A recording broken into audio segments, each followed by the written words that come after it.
नमस्कार, स्वागत है आपका। आप देख रहे हैं अपना बिहार। मैं हूं आपके साथ सुमित झा। सिवान में पहली ही बारिश ने नगर परिषद की पोल खोल दी है। सड़क से लेकर मोहल्ले तक जल जमाव से लोग परेशान हैं, तो कई लोग जान जोखिम में डालकर रेलिंग पकड़कर मुख्य सड़क तक आने को विवश हैं। तो कईयों ने अपने जुगाड़ टेक्नोलॉजी के माध्यम से घर से सड़क तक आने का उपाय किया है। पहली ही बारिश में इतना जल जमाव हो गया कि घर में पानी घुस गया। पौष इलाके नई बस्ती मोहल्ला की स्थिति नारकीय हो गई है। लोगों का घर से निकलना मुश्किल हो गया है। जायजा लिया हमारे सहयोगी मृत्युंजय कुमार ने। सिवान में लगातार बारिश से नारकीय स्थिति हो गई है। सड़क से लेकर मोहल्ले तक लगातार जल जमाव से लोग परेशान हैं। आप देख सकते हैं इस वक्त हम मौजूद हैं महादेवा के नई बस्ती में। ये जो लोग हैं अपने जुगाड़ टेक्नोलॉजी के माध्यम से किसी तरह बनाकर ये लोग आ रहे हैं। आखिर इनके पास दूसरा ऑप्शन नहीं है। हम इनसे जानने की कोशिश करेंगे कि आखिर ये इस तरह अपने जान जोखिम में डालकर ये क्यों इस तरह यहाँ आ रहे हैं जुगाड़ टेक्नोलॉजी के माध्यम से। आप कैसे इस तरह आप यहाँ आ रहे हैं? यहाँ पे काफ़ी समस्या है। आसपास में कई सारे मकान हैं। यहाँ पे लगभग 40 मकान है जो इस पानी में फंसे हुए हैं। लोग यहाँ से ही जाते हैं। कई लोग तो घरों में बंद है, लेकिन हम लोग अपना जुगाड़ तो करके क्या नगर परिषद और क्या इस प्रशासन के द्वारा कोई व्यवस्था? यहाँ पे किसी तरह का भी ना तो रास्ते के लिए कोई निर्माण हुआ है, ना ही नाली कहीं बना है। इस कारण से पानी लगा रहता है। और ये इस साल की बात नहीं है, हर साल हम लोग ऐसे झेल रहे हैं। लगता है इस साल की ही बात नहीं है, हर एक साल जो ये मोहल्ला के लोग हैं काफ़ी परेशान रहते हैं। जब इस शहर का ये पौष इलाका में जाता है और इस पर नगर परिषद का ध्यान नहीं जाता है। हालांकि लगातार प्रशासन और नगर परिषद द्वारा दावा किया जा रहा है कि इस बार जो जल जमाव से हम लोग निजात मिल पाएंगे, लेकिन दूर दूर तक शहर सिवान के शहरवासियों को जल जमाव से निजात नहीं मिलता दिख रहा है। मृत्युंजय कुमार सिंह, न्यूज़ 18 सिवान। मुंगेर के दियारा क्षेत्र में गंगा का पानी घुसने से बाढ़ के हालात हो गए हैं। कई निचले इलाके जलमग्न हो गए हैं, जिससे लोग दहशत में हैं। हालांकि मुंगेर में गंगा अभी खतरे के निशान से 5 मीटर नीचे बह रही है, लेकिन गंगा के जलस्तर में इसी तरह से बढ़ोतरी होती रही तो जल्द ही और भी इलाके पानी में डूब जाएंगे और स्थिति भयावह हो सकती है। गंगा किनारे काफी तेज से कटाव हो रहा है। ऐसे में सबसे पहले दियारा इलाके के लोग पलायन की तैयारी में हैं, लेकिन जिस प्रशासन पर बाढ़ के हालात से निपटने और समय रहते तैयारियों की जिम्मेदारी है, वो अभी भी नाव की मरम्मत निजी नाव मालिकों के साथ करार की ही प्रक्रिया में है। बता दें कि जिले के 3 से 4 प्रखंड धरहरा, बरियारपुर, सदर और जमालपुर के 39 गांव ऐसे हैं जो गंगा किनारे बसे हैं और गंगा का जलस्तर बढ़ने के साथ ही इन सब गांवों में बाढ़ का खतरा बढ़ता जा रहा है। पानी जो हिसाब से बढ़ रहा है उस हिसाब से अगर बढ़ेगा तो सप्ताह दिन के अंदर बड़ी मुसीबत हो जाएगा। हम लोग को सब लिया डाबर डूब जाएगा। अभी जो गंगा देख रहे हैं, गंगा के उफान हाँ, बहुत तेजी से बढ़ रहा है। रोज 1.5 हाथ 2 हाथ के रोज बढ़ रहा है। हमारे यहाँ पर कुल 45 सरकारी नावें हैं जिनकी मरम्मती की जा रही है या मरम्मती कर ली गई है। इसके अतिरिक्त प्राइवेट निजी नाव को भी इस्तेमाल करना पड़ता है बाढ़ के समय में। ऐसी सभी नावों का चिन्हितीकरण कर लिया गया है। उनके जो मालिक हैं उनके साथ इकरारनामा की कार्रवाई की जा रही है। साथ ही साथ हमारे यहाँ पर 4 इन्फ्लेटेबल बोट्स हैं जिसको हम लोग रेस्क्यू ऑपरेशंस में यूज़ करते हैं। हमारे यहाँ पर 30 प्रशिक्षित गोताखोर हैं जिनका हम लोग डिप्लॉयमेंट अलग अलग घाटों पर करते हैं ताकि किसी भी प्रकार की आपदा की स्थिति में उनका इस्तेमाल किया जा सके। नेपाल और तराई इलाकों में हो रही लगातार बारिश से परमान नदी उफान पर है। फारबिसगंज कुर्साकांटा मार्ग से सटा डोमरा बांध गढ़ा के पास क्षतिग्रस्त हो गया है, जिसकी वजह से 1 दर्जन से अधिक पंचायत पर इसका सीधा असर पड़ रहा है। इस जगह पर पुल निर्माण को लेकर डायवर्जन बनाया गया था, जो परमान नदी के उफान में एक झटके में ही बह गया। हालात को लेकर स्थानीय लोग प्रशासन और जनप्रतिनिधियों के प्रति बेहद गुस्से में हैं। लोग इस बात से नाराज हैं कि हर साल बाढ़ के दौरान थोड़ी बहुत मदद देकर सरकारी पैसे का बंदरबांट कर लिया जाता है। आया था कि जो कि नदी का बांध टूटा था।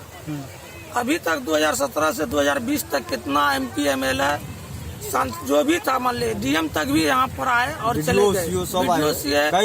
SDO जो भी था बोला कि 2 से 3 दिन में काम जो है इसको पूरा कर लिया जाएगा। लेकिन समस्या जब बाढ़ आने का समय रहता है तब पुला का निर्माण करता है, उसके बाद बांध के बारे में चर्चा करेगा। इतना दिन कहाँ रहता है जनप्रतिनिधि? बांस का ढट्ठा लगा हुआ है और चचरी भी नहीं है। बांस कुछ हालत से लोग गिरते हैं, गाँव का आदमी आकर के उस पे मतलब फिर भी कोई जरूरी है, बाजार जाना है, किसी का बच्चा का तबीयत खराब है, कोरोना का माहौल चल रहा है, किसी का खांसी हो रहा है, किसी का सर्दी लगा हुआ, जुकाम लगा हुआ, उसको तो दवाई लेने के लिए जाता है, तो कैसे जाएगा? किसी हालत से जा रहा है।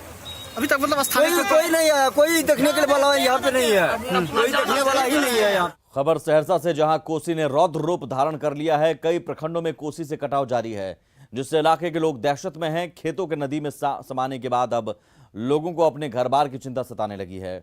लोग ऊंचे स्थानों की तलाश में जुटे हैं। सलखुआ प्रखंड के सितोहा पंचायत के बनगामा, ताजपुर और चानन पंचायत में भी कटाव से लोग दहशत में हैं और अपने घरों के बाहर बैठे कोसी नदी के कटाव का मंजर देखने को मजबूर हैं। लेकिन अभी तक किसी भी जनप्रतिनिधि और अधिकारी ने इनका हाल नहीं जाना है। इलाके में हर साल करीब 50,000 की आबादी कोसी का कहर झेलती है।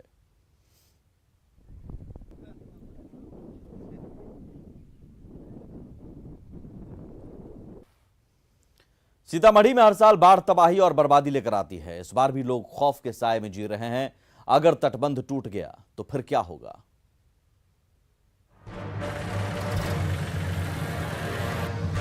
सीतामढ़ी का ये रुन्नी सैदपुर वही इलाका है जहां पिछले साल तटबंध टूटने से भारी तबाही मची थी। प्रलयकारी बाढ़ में हजारों परिवार रातों रात बेघर हो गए थे। बागमती नदी के किनारे बसे लोग इस बार भी खौफ के साए में जी रहे हैं, क्योंकि इनके सिर पर एक बार फिर बाढ़ का खतरा मंडरा रहा है। तो परेशानी माल के जाल के चाहे आदमी के माने निकले के साधन न मिले छे, से परेशानी सब होय छे। और की होय छे, घर में पानी ढुक जाय छे। अब अभी तो ना डर छे, टूटते तो डर लगबे करे छे कि बांध भगबे करे छे। आ दै छथिन कुछो न, कथि कहां टूटलो ह, कहां तोरा घर में पानी ढुकलो ह, से कहै। सीतामढ़ी के रुन्नी सैदपुर प्रखंड के भादाडी, तिलक ताजपुर, मधौल, मानपुर जौआ समेत कई ऐसे गांव हैं जहां बाढ़ हर साल बर्बादी लाती है। साल 2017 के खौफ का वो मंजर आज भी लोगों को याद है, जब एक ही जगह पर 3 बार तटबंध धराशायी हो गया था। दर्जनों लोगों की जान चली गई थी। अब लोगों को इस बात का डर सता रहा है कि अगर तटबंध टूट गया तो फिर क्या होगा। बहुत सा डरे हुए हैं जो कब बांध टूटेगा। हम लोग रात भर जाकर बयान करते हैं, बाल बच्चा को लेकर इस बांध पर गुजारा करते हैं और नहीं जाने कि कब बांध टूटेगा और कब पानी आएगा। भयभीत हुए हैं हम लोग। दूसरी ओर सीतामढ़ी के डीएम का दावा है कि बाढ़ को लेकर प्रशासन की तैयारी मुकम्मल है और प्रशासन अलर्ट मोड में है। जी हाँ, सभी तटबंधों का निरीक्षण कार्य चल रहा है और अंचलाधिकारी, एसडीओ एवं जिलाधिकारी के स्तर से तटबंध का निरीक्षण किया जाता है, जिसको पूर्ण कर लिया गया है। सभी जगह दिशा निर्देश दिए गए हैं कि सभी तटबंध पे सुरक्षात्मक कार्य को पूर्ण कर लिया जाए। बहरहाल हर साल बाढ़ की विनाश लीला झेलना सीतामढ़ी के लोगों की नियति बन चुकी है। विनाशकारी बाढ़ हर साल आती है और यहाँ के लोगों की खुशियाँ बहा कर ले जाती है। सीतामढ़ी जिले में हर साल बाढ़ आती है और अपना कहर बरपाने का काम करती है। हालात ये है कि इस बार भी संभावित बाढ़ की आशंका को लेकर लोगों में दहशत साफ देखा जा रहा है। सीतामढ़ी का यह वह इलाका है जहां पिछली बार तटबंध टूटने से भारी पैमाने पर तबाही मची थी। राकेश रंजन, न्यूज 18, सीतामढ़ी।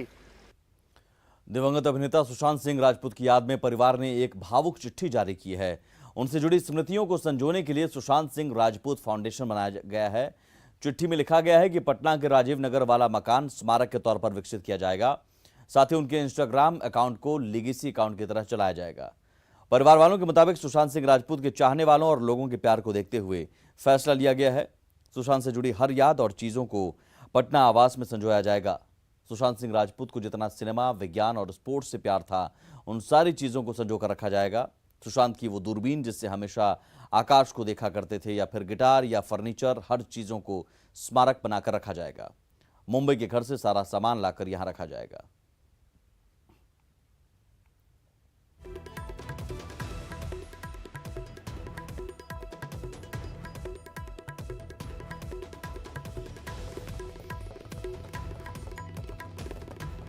तो ये वो भावुक चिट्ठी जारी की गई है सुशांत सिंह के परिवार वालों की ओर से, और उसमें एक बेहद भावुक तरीके से उन्हें श्रद्धांजलि देते हुए कहा गया है कि अब उनकी याद में स्मारक बनाया जाएगा।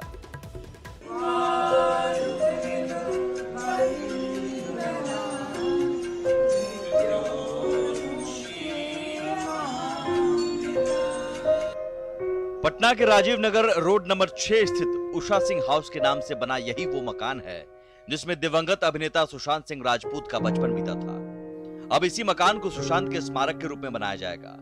यह ऐलान सुशांत के परिवार ने एक भावुक चिट्ठी जारी कर किया है, जिसमें लिखा है, वे अपने प्रशंसकों से बेहद प्यार करते थे। आप सबने हमारे गुलशन पर जो असीम प्रेम बरसाया है, उसके लिए हम हृदय से कृतज्ञ हैं। अब जब वे हमारे साथ नहीं हैं, उनकी स्मृति को संजोने के लिए हमने सुशांत सिंह राजपूत फाउंडेशन की स्थापना की है। उद्देश्य सुशांत के पसंदीदा क्षेत्र जैसे कि सिनेमा, विज्ञान और खेल में उभरती प्रतिभाओं को समर्थन प्रोत्साहन देना है। उनका बचपन पटना के राजीव नगर में बीता था।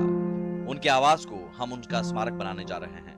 वहां उनके हजारों किताबें, दूरबीन, फ्लाइट, सिमुलेटर, गिटार, फर्नीचर और अन्य चीजों को प्रदर्शित करने का विचार है। हमारी हार्दिक इच्छा है कि उनके प्रशंसक उनसे जुड़े रहें। सुशांत के इंस्टाग्राम पेज को करोड़ों प्रशंसक फॉलो करते हैं। हम इसे लेगेसी अकाउंट की तरह चलाए रखना चाहते हैं, जिससे कि सुशांत के दिल का रिश्ता उनके प्रशंसकों के साथ हमेशा बना रहे।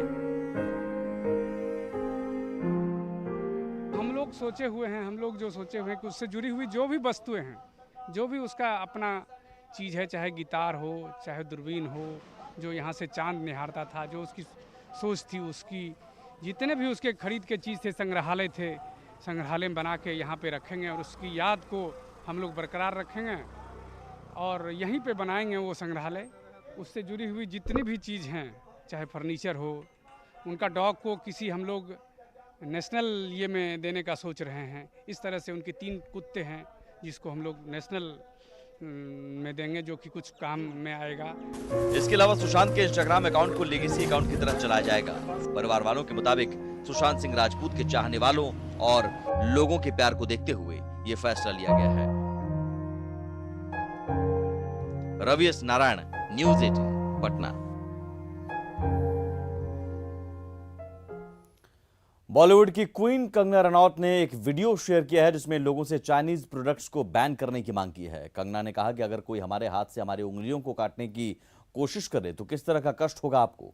वही कष्ट पहुंचाया है चाइना ने हमें लद्दाख पर अपनी लालची नजरें गड़ाकर। वहां हमारी सीमा का एक एक इंच बचाने के लिए 20 जवान शहीद हो गए। हाथ से हमारी उंगलियां काटने की कोशिश करे या हमारी भुजाओं से हमारी हथेली काटने की कोशिश करे तो किस तरह का कष्ट होगा आपको।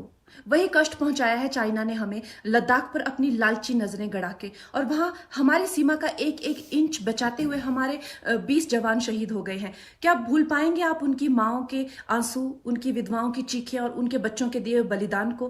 क्या ये सोचना ठीक है कि सेनाओं का जो सरहदों पे जो युद्ध होता है वो सिर्फ सेनाओं का होता है, वो सिर्फ सरकार का होता है? क्या उसमें हमारा कोई योगदान नहीं है?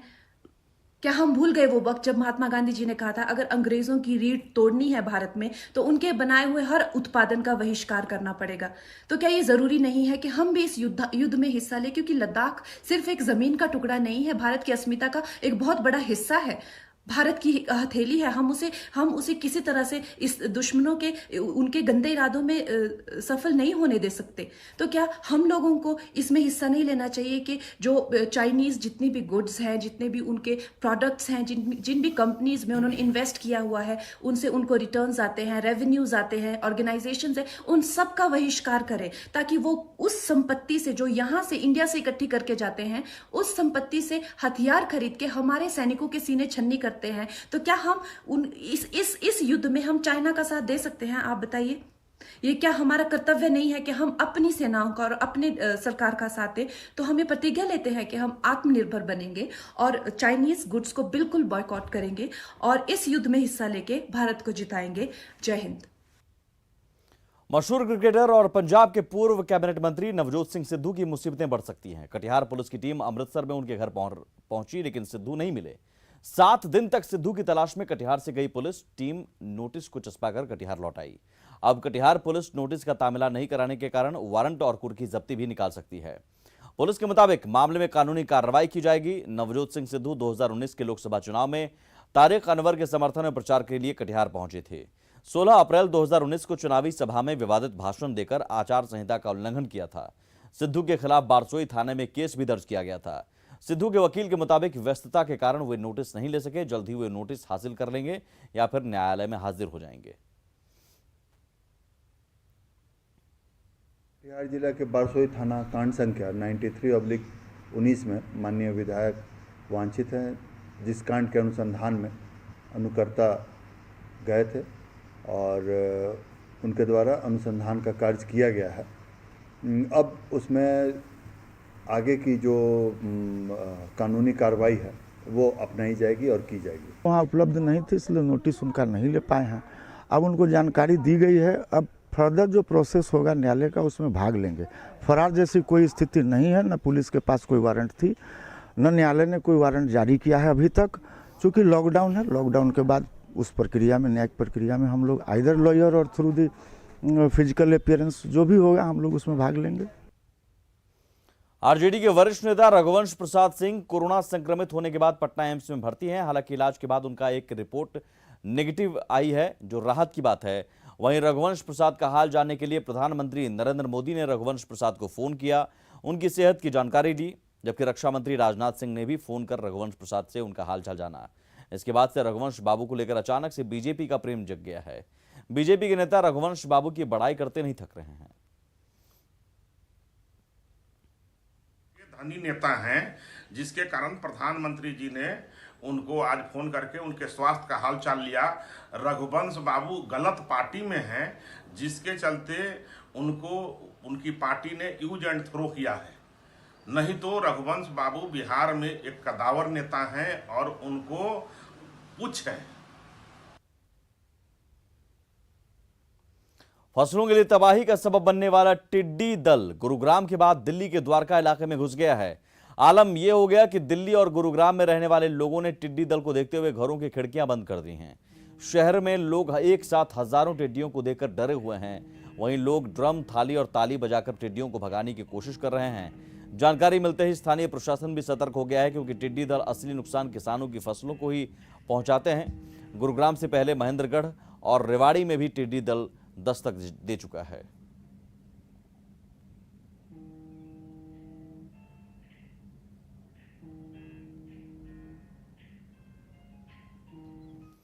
मुजफ्फरपुर में 3 पुलिसकर्मियों के कोरोना पॉजिटिव रिपोर्ट आने के बाद प्रशासन अलर्ट मोड में आ गया है।